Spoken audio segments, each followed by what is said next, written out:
Thank you so much for joining us this evening. Let's see. Sorry, I moved things around on my screen, of course. So, okay. So we are now in our, let's see, am I in the right place? Okay, here we go. Sorry, everyone. I will now call to order the THPRD Board of Directors meeting for June 9th, 2021. Jessica, please call roll. Ashley Hartmeyer-Prigg. Here. Tia Peen. Here. Heidi Edwards. Here. Wendy Kroger. Here. Felicita Monteblanco. Here. Thank you. At this time, there's no action items resulting from executive session, so we will move to our proclamation. If my colleagues will join me in that proclamation, and we'll make sure everyone has their script ready to go. Okay, wonderful. Whereas the Tualatin Hills Park and Recreation District is committed to ensuring all individuals have the opportunity to play, learn, and explore, and are dedicated to diversity, equity, inclusion, and mutual respect for everyone we serve. And whereas we believe everyone deserves to be treated with respect and dignity, and our community is stronger with the inclusion of lesbian, gay, bisexual, transgender, and queer community members. And whereas THPRD stands with LGBTQ community members and is committed to removing barriers to participation to ensure everyone feels welcome, included, and able to express themselves fully within THPRD parks and services. And whereas we are committed to eradicating discrimination and helping bring opportunities for health and wellness, social equity, and access to safe parks and recreation for all. Now, therefore, the Board of Directors of the Tualatin Hills Park and Recreation District does hereby declare the month of June 2021 as LGBTQ Pride Month, and do urge all those in the Tualatin Hills Park and Recreation District to support and promote this observance. thank you, everyone. Happy Pride, everyone. Our next agenda item is audience time. I don't believe we received any written testimony today. So the next agenda item is board time. If any of my colleagues would like to share, please let me know. Raise your hand. Heidi. thank you. Happy to kick it off. Just a couple of updates regarding my liaison work with a few of our committees. The first one being the Nature and Trails Advisory Committee. We met this past month and had Scott Wagner join us from staff. He shared with us information about trail maintenance, primarily the shoulder maintenance, and it was really interesting to hear how our staff and maintenance crews manage and maintain, keep up with all of our trails. So I want to thank Scott. I know that we really appreciated the information he shared. We also had a really rich discussion as a committee about trail atmosphere and what makes people feel safe and welcome and interested in continuing to use our trails. So a little brainstorming came out of that, and we'll be continuing with some of that discussion as we look forward to potentially helping to make some improvements with the trails over time. And I do want to mention that the committee has decided in June, rather than having a virtual meeting, we're going to have a trail tour. So thank you, Bruce, for organizing our tour. And I would invite all of the board members and others who are interested June 19th from 9 to 11 a.m. And I can send this out to folks. We'll be meeting at Bannister Creek Greenway, and that's some newer area of ours, sort of in the Bethany, I believe, Bethany North area. And And so we're looking forward to that, and looking forward to actually seeing each other, obviously socially distanced and mask wearing, but it'll be great to be able to get out and actually see the trails that we're so interested in. And then on the other side of the house, with respect to the Twelton Hills Park Foundation, there was a small group of us who met. Today we have a strategic planning task force that is meeting to really discuss how we as a foundation move forward with fundraising. And talking about, I know this is something that some of us have had recommendations for, are there opportunities to encourage different contribution levels outside of just Legacy Circle? How can we be looking for monthly contributions and encouraging that, different contribution levels? We're also talking about moving forward with a campaign or two in this next year, probably sometime in the fall. We hope to have a campaign. We're not quite sure what that looks like, but to help raise funds for the foundation.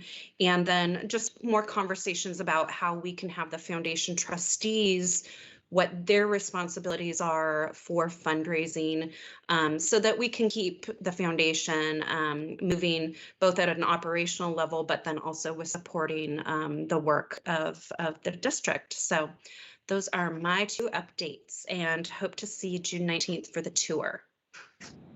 Thanks, Heidi. Dia. So for my liaisons with programs and events, we had last meeting in May a great presentation by our lovely Jess Breet about the THPRD Vision Action Plan that we all know of. And so it was just her updating our group about, or the programs and events about kind of what the focus is and what the outcomes were from our Vision Action outreach. And then so they were brainstorming different projects and programs that we can potentially put up in the future, or where we would like to focus on, or what areas really called out to that group.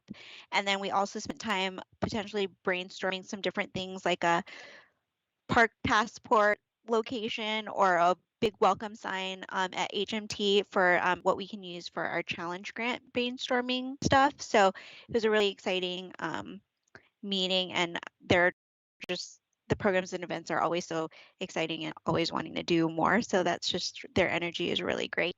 And then also, any other new business besides that? Oh, my kids started tennis.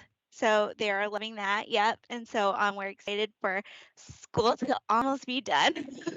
8 more school days for us. And then we will be on to THPRD camps, which I want to take time to thank staff for having just a plethora of things to choose from swim classes to all the tennis camps to what else, from safety camp, all those things. We're just really excited. Even my 3-year-old, he's just turning 3 next week, and we will be starting swim classes for him already. So we're just really excited, and thank you to the staff for doing such a great job with summer programming this year. Thank you, Tia. Wendy?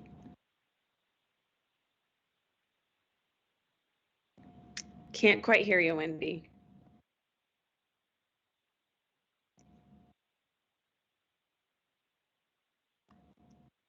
All these buttons, can you hear me now? Yes. Okay, thank you. I wanted to just share that the advisory committee for parks and facilities did meet recently, and they had a presentation from the Cedar Mill Historical Society, and they are very interested in trying to do something with the Jayquin House. Round 2, Felicita. So the 3 gentlemen that presented are very passionate. They're very interested, and I have great hopes that they may actually be able to try to do something. So I think we'll hear more from them in the future. The group also talked more about challenge grants and what they can do with them, and what they should maybe start doing sooner next year in terms of planning, which is a good thing.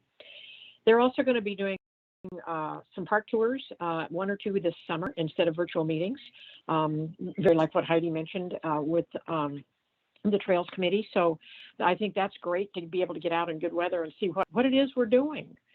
And we also, they had a discussion on the Ridgewood dog run status.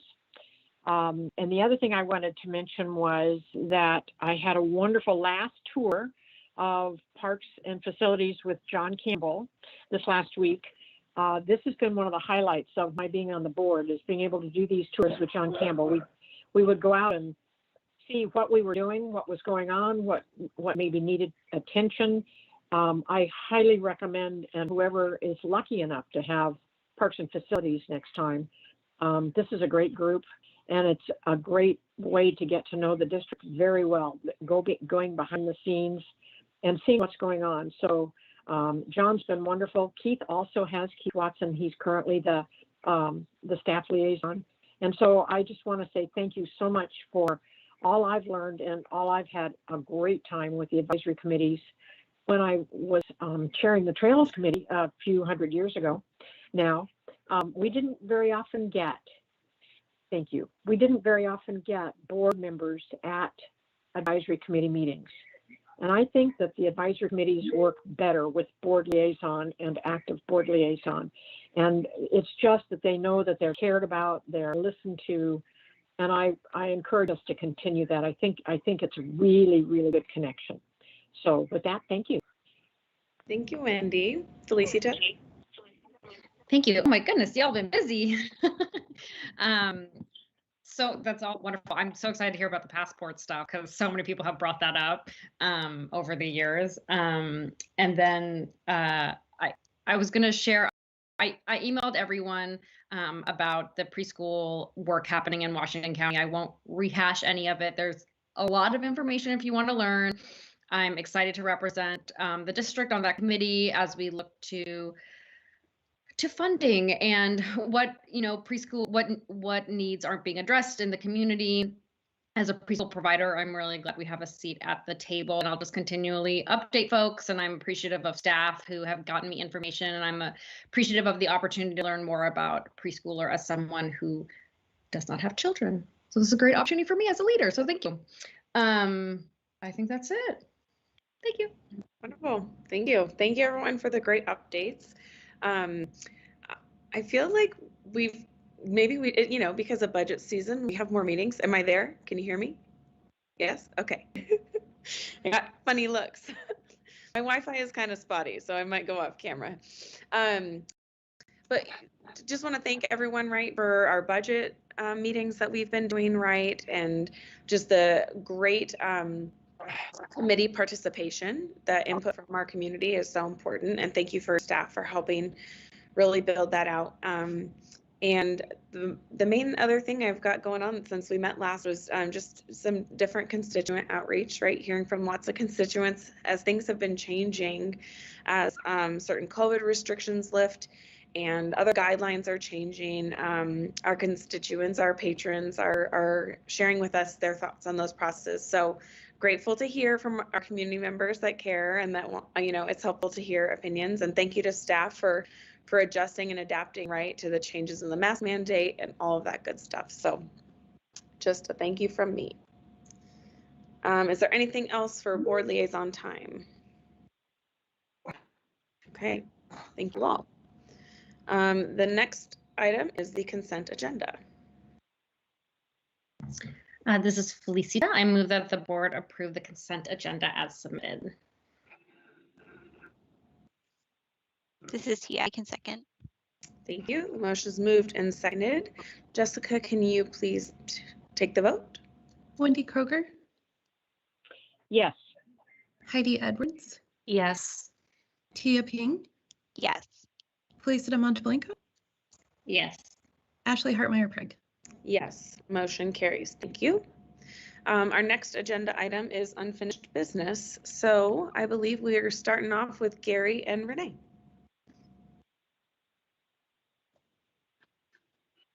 Good evening. Can everybody hear me? Yes. All right. Well, thank you for having us tonight. I am Gary Keck, the Design and Development Manager here at the Park District, and with me is Renee Brucker, our Park Planner. And tonight we're here seeking the board approval for the Beaver Creek Trail segments 3 and 4's preferred concept plan. So next slide, please. This trail is categorized as a regional trail. It'll be a 12-foot wide paved trail with 2-foot shoulders, and The segment that we're working on is about 1.5 miles, and it's funded through a regional flexible fund allocation grant, as well as some matching funds from the district's SDC program. We have $891,000 to get us through the planning phase, which will give us a preferred alignment, as well as move on to about 30% design drawings. Then we have another $4.4 million to help us complete the phase 2 portion, which includes the design and permitting and the construction of the project. So our park planner on this is Renee.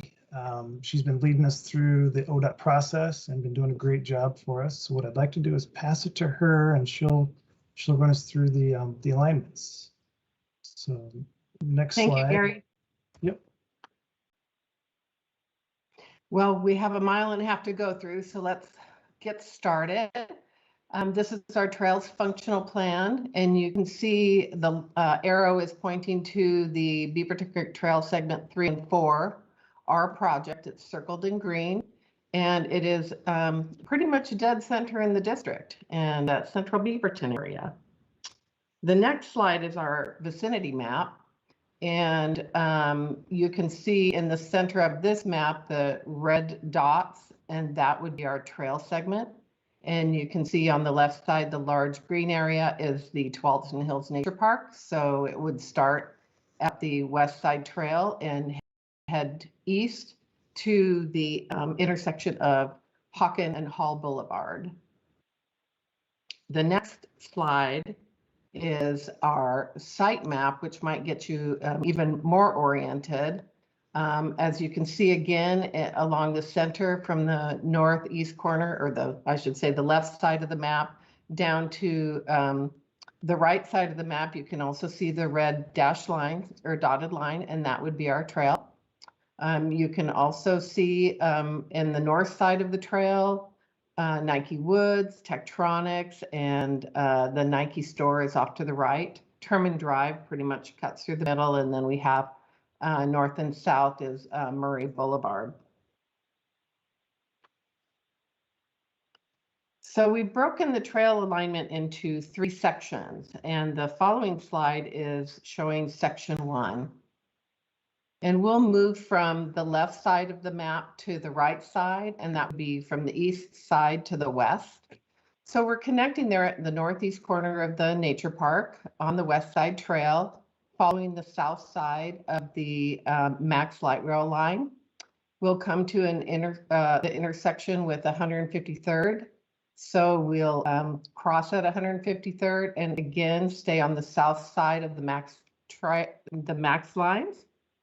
And then towards the middle of the slide, Beaverton Creek Max Station, there is an existing pedestrian crossing there that goes into the Nike Woods, and we will kind of meander through the Nike Woods parcel there, trying to avoid a wetland in there as much as possible. We are still in negotiations with Nike on exactly where that trail line will go, but we're continually talking with them. So our next slide is a close-up of that 153rd crossing, and you can see that we are moving further south along 153rd to cross over. We need to provide space between the tracks and the crossing. That will be this design of this section will be regulated by ODOT Rail, City of Beaverton, and TriMet. We will be using warning signs, possibly flashing lights as necessary, and we anticipate lighting at all of our road crossings, and also directional fencing and signage. On to section 2. Next slide, please. So again, we'll start on the left side. We're coming out of Nike Woods at a corner there on Terman Road. We'll cross over to the north side of Terman Road and follow that underneath Murray Road. We'll cross again crossing there at Terman, and we'll continue on the north side of Terman Road, passing 2 other driveways on the Tektronix property. And about 2/3 or so of that, you can see where we drop to the south. a crossing Terman Road, and that triangle portion right there is Tektronix property. There is an existing trail that crosses, and we will follow that trail and improve the trail to our standards. And that brings us out to the intersection with Knowlton Drive, which is the Nike store driveway. And we'll cross at Shannon Road there to the south side of the Knowlton Drive. And let's look at a detailed crossing of Shannon Place, our next slide. So on this intersection, we're also looking at improving it for safety by possibly using raised pedestrian crossing with striping, signage, possibly flashing lights as necessary. We're looking at tightening up the radius of the curve. So all of these items will help to slow down traffic on Shannon Boulevard and provide as safe a crossing as we can. All of our crossings, we will be working closely with the jurisdictions on those. So from Shannon Place, we'll begin our section 3. Next slide. And again, on the left side, we are on the south side of the Nike Drive, which is called Southwest Knowlton Road. There's an existing sidewalk that we intend to improve to 12 feet wide. And we will follow that to where you see the large curve in the road. And the existing sidewalk turns into a gravel pathway, and that follows all the way back to the end of the project there at Southwest Hawken Avenue. So that gravel pathway, again, we'll be improving that to our trail standards. And the end of project at Southwest Hawken and Hall. So thanks for letting me show you the preferred alignment for the Beaverton Creek Trail, and I'll hand it back to Gary to finish out our final slides.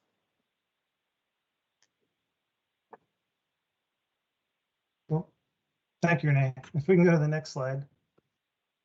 So as shown on the board memo, the project is estimated to be a $5.7 million project, and it's going to create a budget shortfall of about $1.3 million.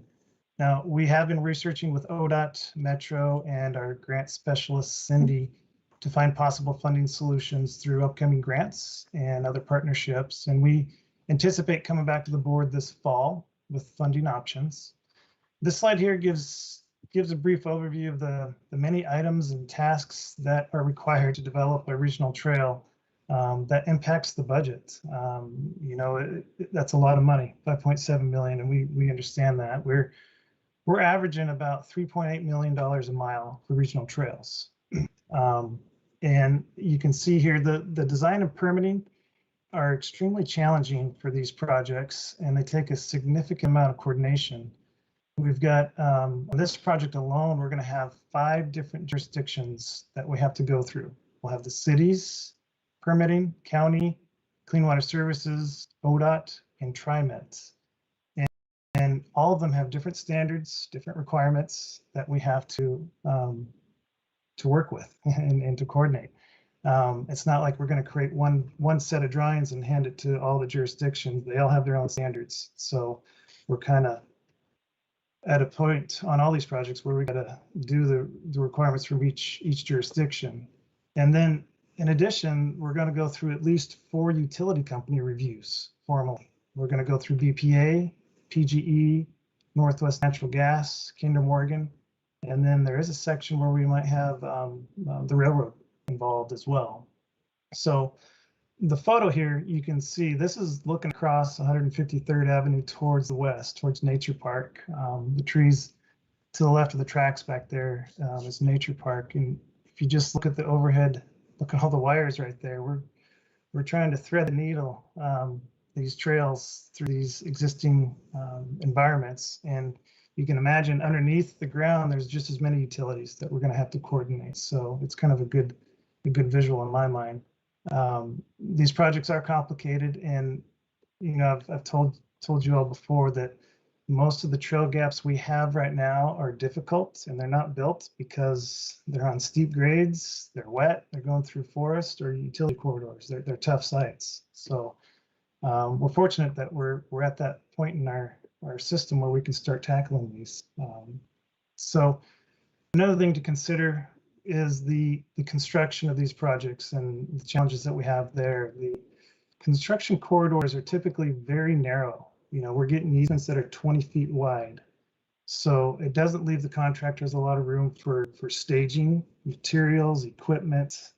You know, a typical park site, you'll see a job trailer and piles of this and that everywhere. But on these projects, we can't do that. We don't have that ability. So it takes more money and more time to sequence the construction of these. As we mentioned, this is a 1.5 mile construction zone. So 1.5 miles, the contractor is going to have to figure out how to get equipment in and out. We've got 6 different road crossings and 6 different road construction pieces. And one thing to keep in mind is that we're basically building a road with these regional trails. So so they end up becoming expensive, as I mentioned. So next slide. So next steps, you know, we've wrapped up our community engagement process. We've presented to the Nature and Trails Committee, Advisory Committee, the Beaverton Bicycle Advisory Committee.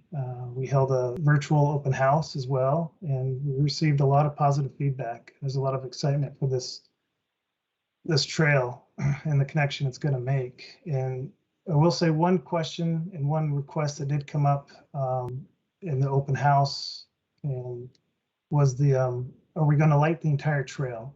And currently, as Renee mentioned, we're not lighting the entire trail, but we do anticipate lighting the road crossings, and that's a requirement for the jurisdictions. And with this, the request of lighting the entire trail, it's in line with what we heard through the visioning process. So our intent right now is to incorporate the ideas from the visioning plan into the comp plan update, which we're working on.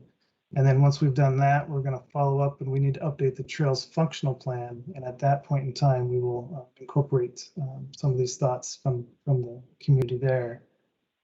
So as I mentioned earlier, the blue bar here, we will be having to seek additional funding, and we're going to come back in the fall with some ideas for funding options. And then the orange bar, you can see we would go through the construction documents in the next couple of years, with construction being in 2025 to 2026. And that could be sooner, depending on funding availability. So next slide.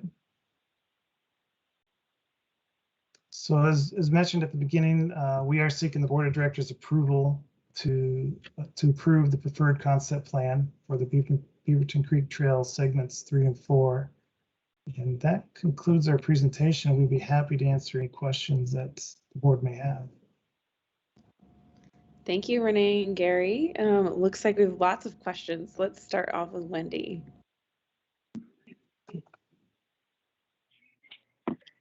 Thank you. Renee and Gary, thank you very much for the presentation. This is a critical, I mean, the map shows it all, how critical this regional trail is. And, you know, I wasn't sure we'd ever get to this point. So I think this is great. I really appreciate the effort. I'm sorry for the funding shortfall. I'm assuming that partly that's construction costs and time. That's probably what the problem is. But I guess the only question I had, and it's a follow-up on what you mentioned, Gary, in terms of lighting. I would assume that eventually, based on the visioning plan, that we will need to accede to our public's request for lighting, at least on regional trails. And I'm wondering what retrofitting takes on a trail like this. If we don't incorporate it now or attempt to incorporate it now, what will it cost to incorporate lighting in the future? It's a good question, Wendy. As far as future costs, I don't know, obviously. We did look at what it would cost to light this trail, though. We asked our consultants and we've talked to ODOT, and the number came up with about $1 million to get through design and construction And that's lights, Renee, isn't that lights every 60 feet or so? About 75 feet, with the idea that they would be similar to the ones on the Crescent connection there by Lombard. Yeah. So coming in after the fact, Wendy, it's possible. It's not like we're gonna build ourselves out or box ourselves out on these.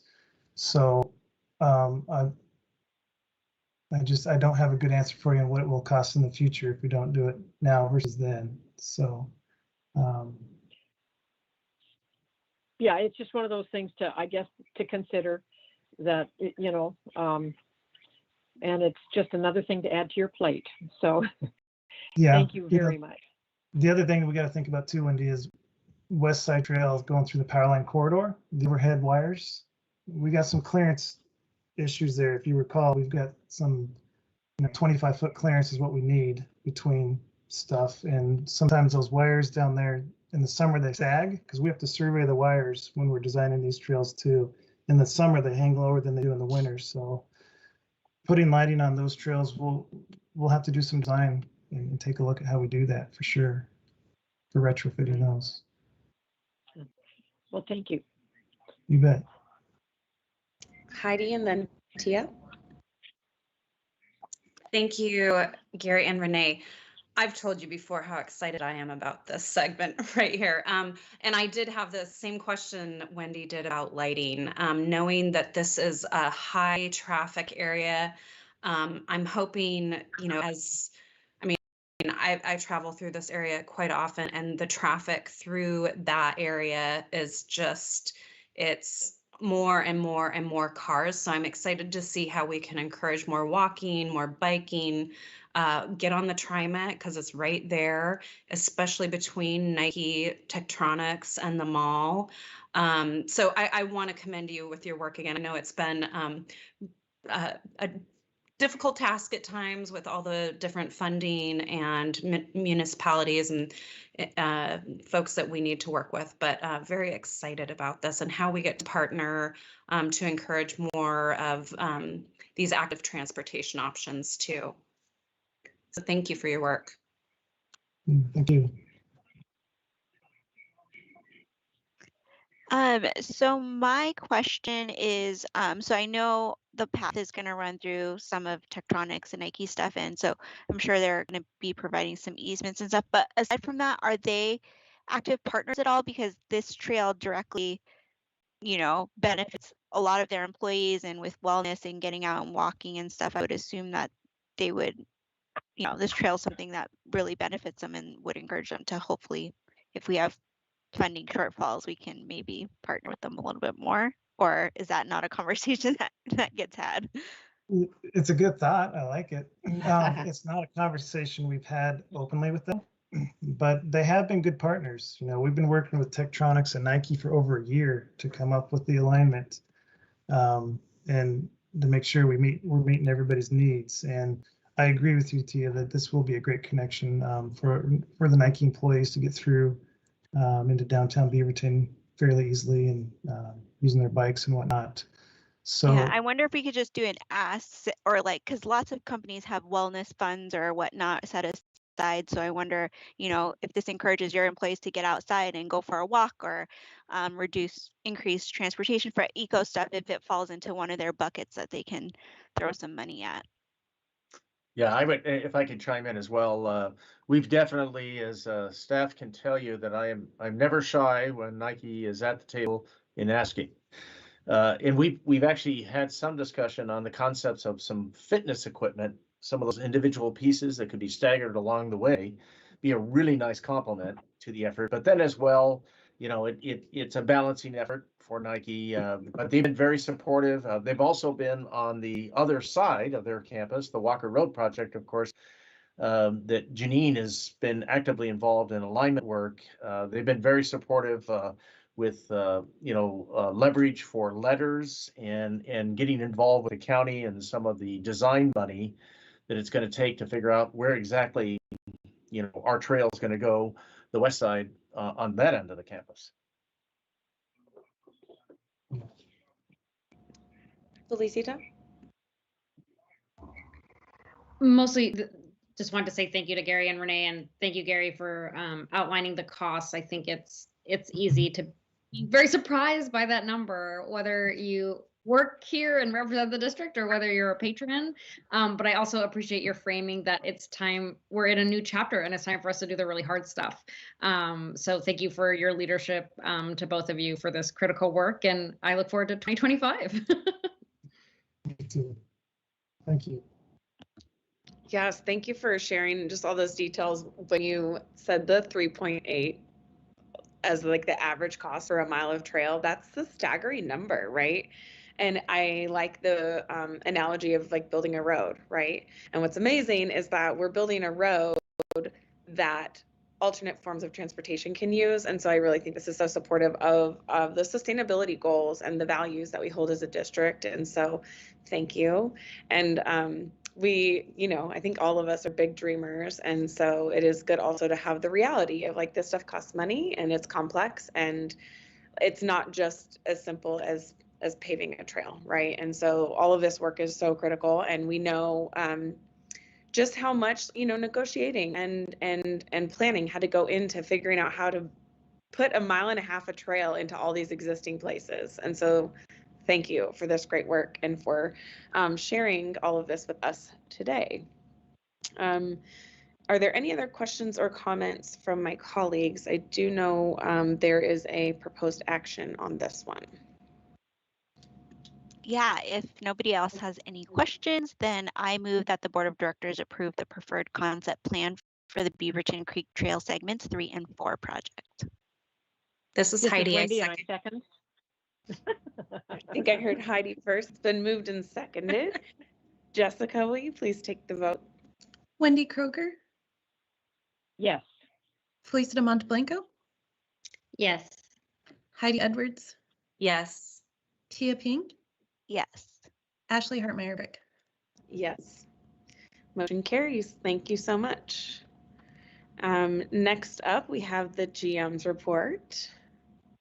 If I could add as well, Gary is going to give an overview of a great event, a cooperative event with many departments of the Park District as well as community partners in addition. But before we go there, I'm going to ask Lori Baker if she could comment a little bit on our public purchasing, because the one item the board had within consent agenda, the Conestoga project, had some unique outcomes, and I think it's worth noting.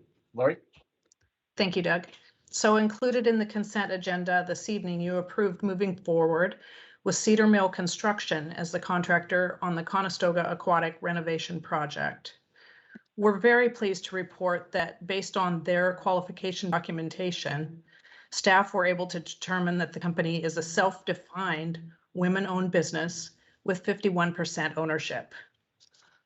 They're also an equal employment opportunity employer that partners with the Northwest College of Construction mentorship program to recruit women and minorities.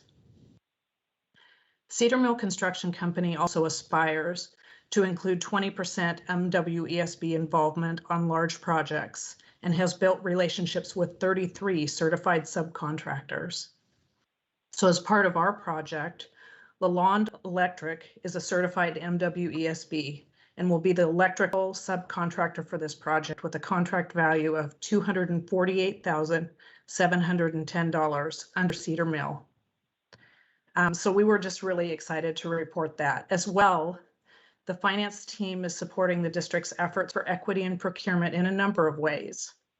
The procurement department has developed a list of MWESB resources for common procurements and is sharing that list with staff.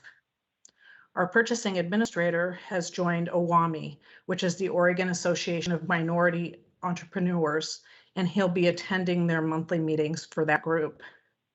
Procurement is also collaborating with design and development on strategies to further minority contracting, including direct outreach to contractors that are identified as having qualifications that align with the service that we're seeking, and follow-up calls for feedback after procurements have closed.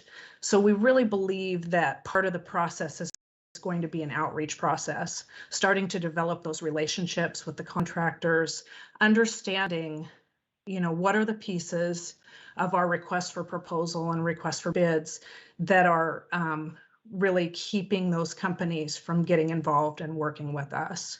So as we do that outreach, I think we're going to have a real opportunity to start to develop those relationships and understand what we need to do as a district to support that community procurement and involvement. So we're moving things along. We hope to continue to report positive results. And we will be meeting with the board later this summer to talk about equity and procurement at a work session. So we'll be able to provide you more information at that point. Thank you. That's it. Lots of supportive emotion coming out of that one. That's so wonderful. So thank you for that update before Gary's presentation. Thank you. All right, well, hello again. With me is Liana Harden. She's going to help me go through this presentation tonight, but we're here to provide you with an update on the Design and Development Department's engagement process, and then provide a recap of a recent event that we attended for the Baker Loop Neighborhood Park project. So next slide, please. So over the past few years, our department has made some significant improvement in the public engagement process. We've been successful in reaching more of the community, and we've received a lot more input than we have had in the past. And it started with the Recuerdo Park project, where we began to transition and engage the local residents and community groups by going to them and seeking them out to get their input, a lot more than we had in the past. And it's also about the time that we were fortunate enough to get Liana on our team too. So it's grown from there. But the green diagram here shows the spectrum of engagement. And with our recent progress, we're moving into the involve and the collaborate categories, which is where a good place to be, where we really want to be. And with this deeper engagement, it has required us to put in more effort, but at the same time, it's also provided us with a lot more opportunities. We're doing a lot more collaboration between departments, creating better results for us and our patrons. And we're basically pooling all our existing assets and staff and expertise and supplies and networks, resources through this cross-departmental approach. And at the bottom of the slide are several bullet points that show numerous examples of the tools that we use now in public engagement. And you can see the first bullet point there, the social media and web page tool. That includes collaboration between the IT department, the design and development department, and the communication department. And then, the next one over, the partnerships tool. That includes coordination between several key staff on our team. We've got the events team, the volunteer services team, the nature and trails team, communication team, and the design and development team, all working on the partnerships, because we've all got partnerships throughout the community that we can tag onto and use, which has been great. So at the beginning of each project, what we've started recently is creating our own public engagement plan, which establishes which of these tools you see in the bullet points we're going to use. And it lays out a schedule and time frame, and it also lays out who do we need to get involved and start working on trying to free up schedules ahead of time before we get there. And it's been real successful, and our process it's become very successful, and I really appreciate all the support that we've received from all the departments to continue to develop this. And with that, I'd like to hand the presentation over to Liana. She's going to go over a recent event that we held that kind of shows you what I just talked about. So Liana, you want to take it over? Yeah, thank you, Gary. Just want to reiterate everything Gary said, and then we can go to the next slide there, Jessica. Thank you. So yeah, just a real specific example of what Gary was talking about is that we co-produced an event with Vos Elementary School. So we were lucky enough to have our event at Vos Elementary School in order to better meet our community members where they already are. Activities we offered lots of fun activities in order to create an inviting and celebratory environment for all ages, while also highlighting the great work of THPRD and the resources we offer, as well as those from City of Beaverton, Safe Routes to School, and the library as well. So really pulled together. And I think that's going to also help build a great exchange between those organizations and ourselves when it comes to outreach. And then just want to mention that it was a real co-production. So we partnered with the principal at Vos Elementary School to plan and produce the event. And it was really mutually beneficial because what happened was that where we got to come to this venue, we got to use this venue that literally brought in hundreds of more people. And when I say that, I mean probably 300 plus more people than we would reach at any community meeting in a normal night. So we got to reach so many more people. And then for Vos, it was so helpful for them because we could bring the staff and the volunteers and the resources like tables and canopies that they would never have in order to pull off an event like this. So it was really great for them and great for us. And by the end, the principal said that she would write a letter of recommendation for any other school to do this with us. So we're really excited about that, to have that support. We can get the next slide there. Thank you. So yeah, there we go, thank you. So these are just some really specific examples. Again, want to thank BSD and Vos Elementary School because we got to co-promote this event.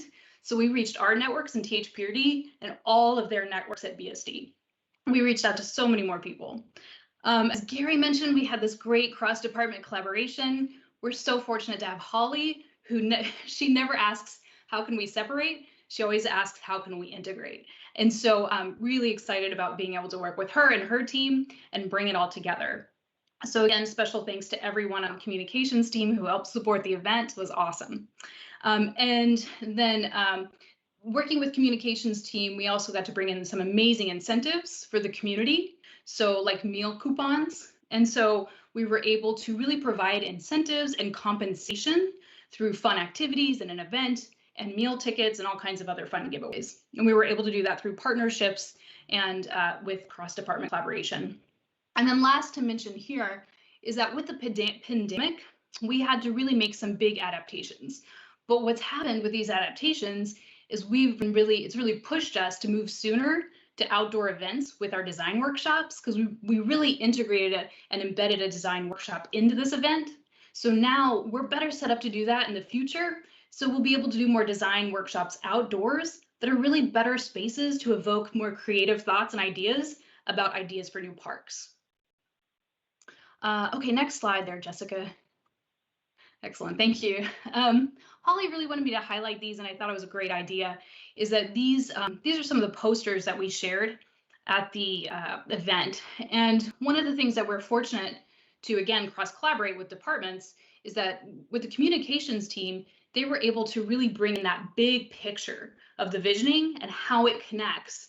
We were able to connect it in the design workshop to the park itself, so that people could see a logical sequence between the data we collected at that visioning, moving forward to the data and information we're collecting for designing the park. And we did that through, we had interpreters there, and we also had everything in the languages that we thought were most relevant for that community, specifically Spanish and Arabic, knowing that the park is very nearby the Islamic Center of Portland. There in Beaverton, and then of course English. So you can kind of see an example here of that, and also the amazing graphics that are coming out of Henry in the communications department. So another special thing to them. And next slide there, Jessica. Thank you. Then just the last couple things I want to mention.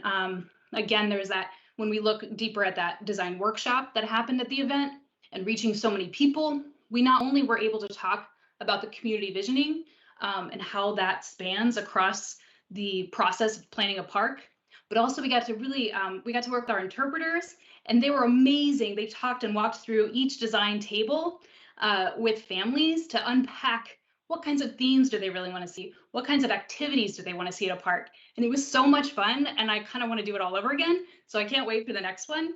And I just want to say thanks again to that whole team for making it happen. Karen and events and Holly and all that communications team. I could say more about it, but I've met my time.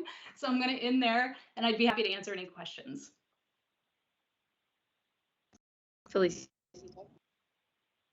You got an echo, Ashley. Maybe it's me. So I attended the event and thought it was fantastic.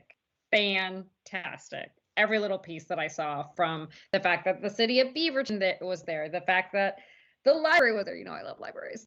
I loved like the whole process that I went through as an attendee, of just like going through the steps and understanding, like getting ideas and being inspired, but also being able to give my own ideas if I wanted to. I tried to keep quiet, but I loved it. I thought it was beautiful, and I just saw so much growth from one of the first events that I attended 4 years ago, and how we've pushed ourselves as an organization and a staff, and to be inclusive and to do this work. And I mean, it was beautiful. So thank you to all the work.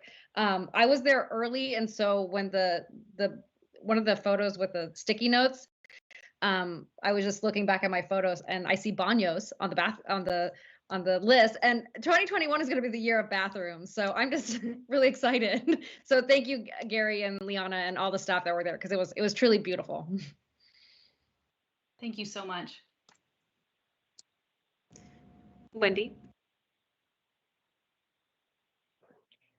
I echo Felicita. Thank you, Gary and Liana. This was a great presentation. I had a question because I did not get to go to the event.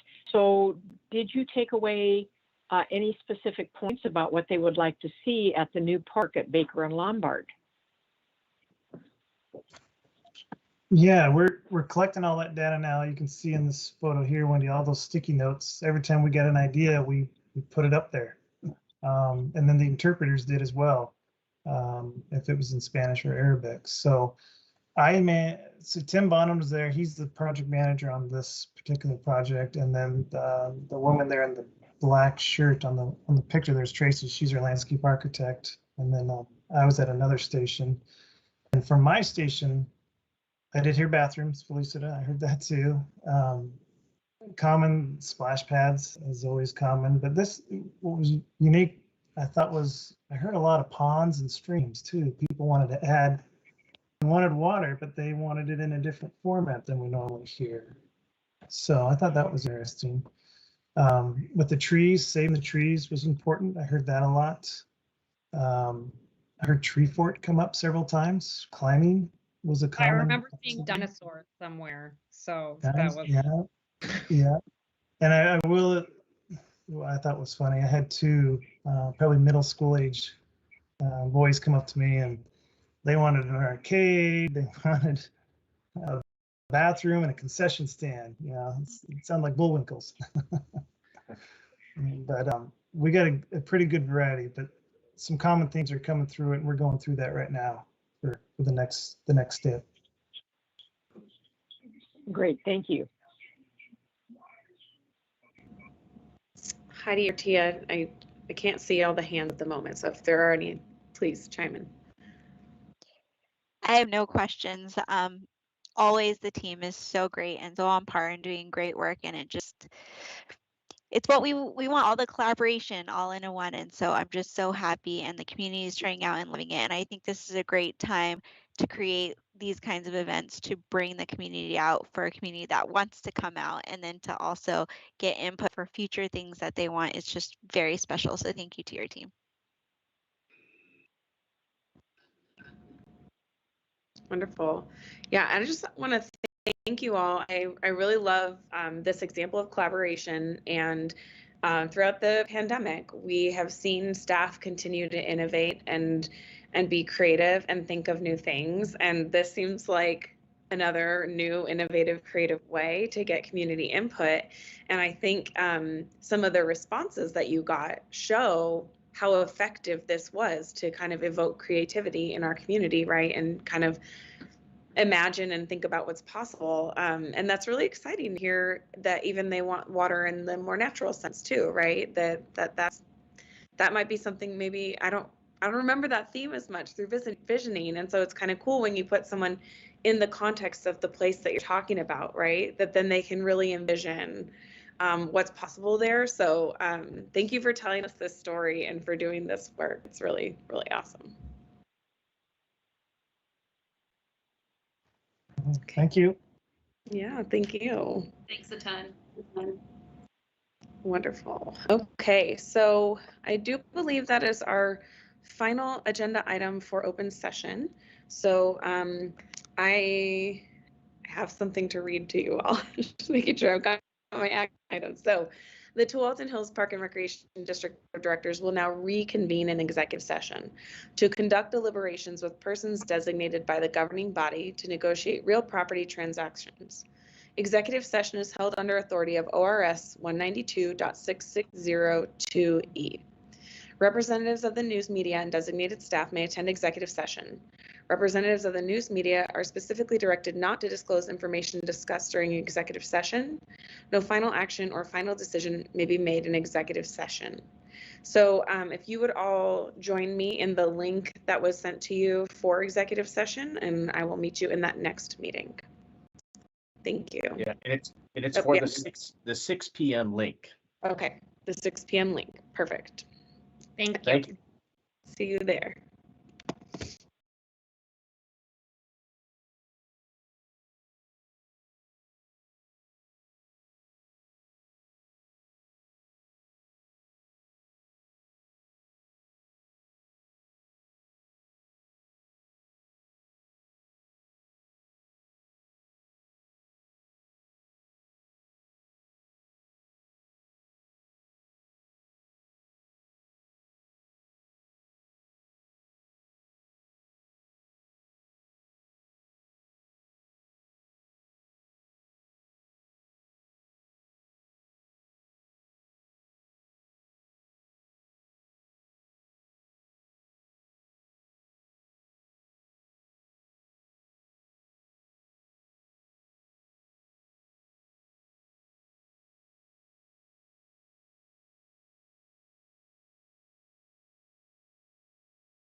everyone. Thank you so much for navigating this meeting jumping together, but it's worked out really well. So thank you all for that. I am just going to check. We don't have to take roll or anything. We've already done all of that. So just to ask if there are any motions out of executive session.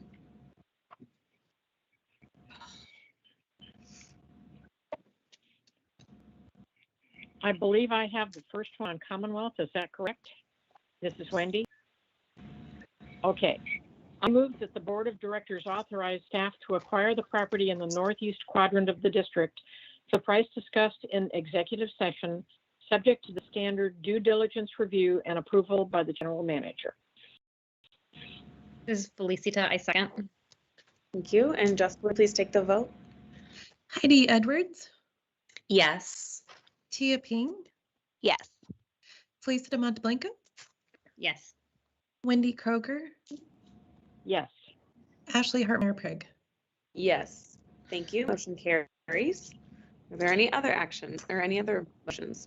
Yes, I would like to move that the Board of Directors authorize staff to acquire a trail easement in the northwest quadrant of the district for the purchase price discussed in executive session, subject to standard due diligence review and approval by the general manager. This is Wendy. I second.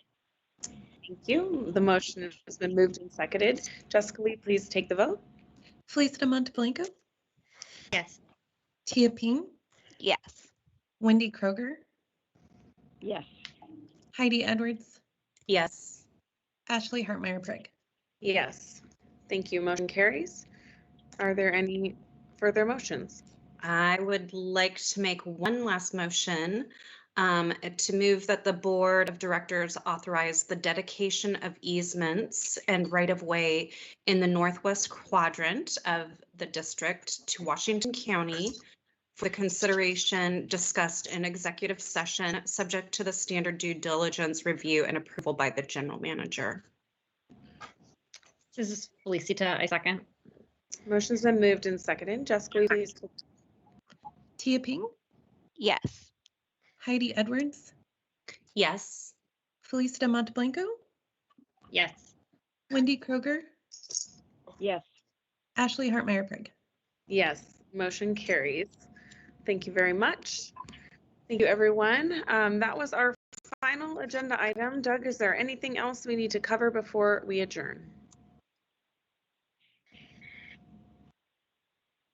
Doug, adjourned. Slow on battery. Well, our meeting is adjourned. Thanks all for your participation tonight, and we will see you next week. That was my favorite. Thank you. Unknown participant is now exiting.